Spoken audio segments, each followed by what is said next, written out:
देवळा तालुक्यातील भावंडे फाटा येथे एसटी बस आणि प्रवाशाचा भीषण अपघात.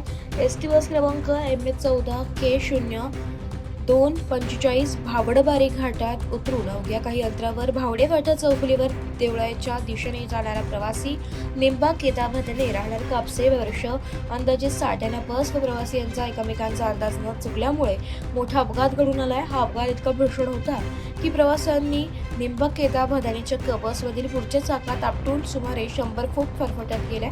या अपघातामुळे निंबा भदाणे यांचा जागीच मृत्यू झालाय. मृतदेह ग्रामीण रुग्णालयात देवळा येथे शवविच्छेदनासाठी पाठवण्यात आला असून देवळा पोलीस स्टेशनला अपघाताची माहिती करतात.